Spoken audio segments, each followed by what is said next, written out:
전주지방법원 실무준칙에서 특별히 정한 것 외에는 서울회생법원의 실무준칙을 준용한다라고 되어 있습니다. 여기서 말하는 특별히 정한 것이란 뭘까요?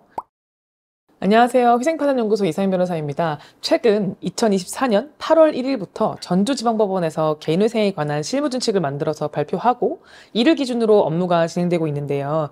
과연 전주지방법원의 실무준칙에는 무슨 내용이 들어가 있을지, 다른 법원들이랑은 뭐가 다를지 한번 같이 살펴볼까요? 전주지방법원 실무준칙 제12호 제1조를 보면 전주지방법원 실무준칙에서 특별히 정한 것 외에는 서울회생법원의 실무준칙을 준용한다라고 되어 있습니다. 즉 기본적으로는 서울회생법원의 실무준칙을 따라서 사건을 진행하겠다는 뜻입니다. 저희가 서울회생법원의 실무준칙에 대해서 많은 영상들로 특징들을 설명해 드려보았는데요. 우리 채널을 시청하시는 구독자님들은 많이들 아시겠지만 서울회생법원의 실무준칙은 다른 관할에 비해서 보다 채무자에게 관대한 편이잖아요. 원정파산 얘기가 나올 정도로 서울과 기타 지역의 차이가 심했었는데, 이를테면 서울은 최저생계비 이외에 소명자료를 제출하면 인정받을 수 있는 추가 생계비에 관한 부분도 있고, 주식이나 코인 투자 손실금을 청산가치에 반영하지 않는다는 내용까지 있고, 이전부터 채무자들을 위한 준칙을 많이 만들어서 시행하고 있었는데요. 전주지방법원에서 이 준칙에 따라서 업무를 진행한다고 하면 당연히 전주지방법원에 계시는 채무자들에게는 좋은 소식이 될 수밖에 없겠죠. 다만 조금 걸리는 문구가 있네요.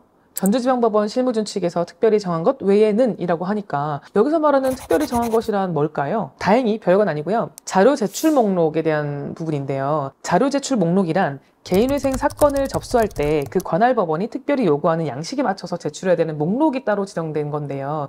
이 목록은 법원마다 좀 다릅니다. 부산회생법원 자료제출 목록에 대해서 제가 설명드렸던 영상에서 한번 말씀드리긴 했는데, 대전지방법원, 부산회생법원 이렇게 몇몇 법원들은 이 목록을 요구하는 서류가 많고 복잡한 편인데요. 전주지방법원 역시 자료제출 목록이 아주 간단치만은 않습니다. 기본적으로 접수할 때 제출하는 서류인 인적사항 관련 서류, 그리고 채무 소명에 관한 서류, 그리고 최근 1년간의 계좌 거래 내역서, 카드 이용 내역서, 최근 1년간의 대출금 사용처에 관한 소명 자료 등 미리 준비해야 될 서류가 꽤 많습니다. 전주지방법원의 또 다른 특징은 회생 전문법원이 아니다 보니까 사건을 접수할 때 서류를 꼼꼼히 준비해서 제출한다고 해도 추가 보전 권고가 안 나오는 건 아니고요. 또 개시 결정까지도 다른 법원에 비해서는 꽤 오래 걸리는 편입니다. 전주지방법원에서 진행하시는 채무자분들은 개시 결정이 조금 늦어질 수도 있다는 생각을 가지고 마음의 여유를 좀 가지셔도 될 것 같아요. 추가로 전주지방법원에서 서울, 수원, 인천 등 수도권에서 주로 시행하고 있던 외부회생위원 제도를 함께 시행하게 되었습니다. 외부회생위원 제도가 뭐냐면,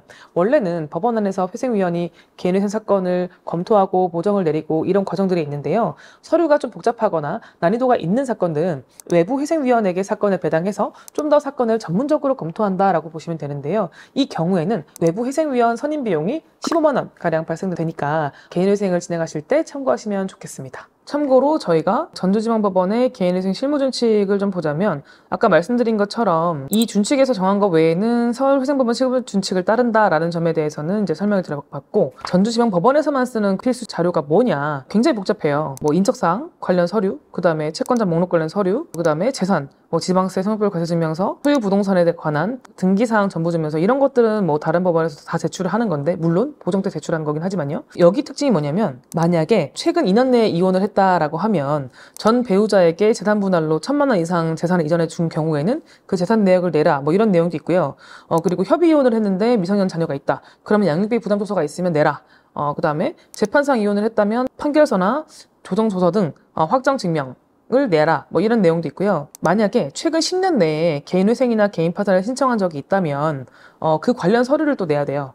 최근 3년간 주거 형태 및 그 자금의 사용처, 이런 부분에 대한 소명도 필요하고요.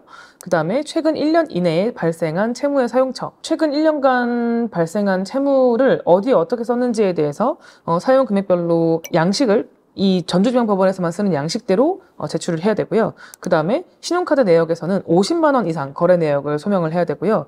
그리고 금융거래 내역서 상으로는 100만 원 이상 거래 내역을 정리해서 제출을 해야 됩니다. 그리고 보험에 대해서도 이제 법원에서 요구하는 양식대로 보험사, 증권번호, 계약자 이런 식으로 이제 전주지방법원에서 요구하는 양식대로 제출을 또 해야 되고요. 영업소득 같은 경우에도 신청일 기준 최근 1년간 매출이 얼마고 매입이 얼마고 어떤 비용으로 영업비용이 나갔는지 이런 부분들을 상세히 정리하도록 되어 있네요. 자, 오늘은 전주지방법원에서 새롭게 시행하고 있는 실무준칙에 관해서 이야기를 해보았습니다.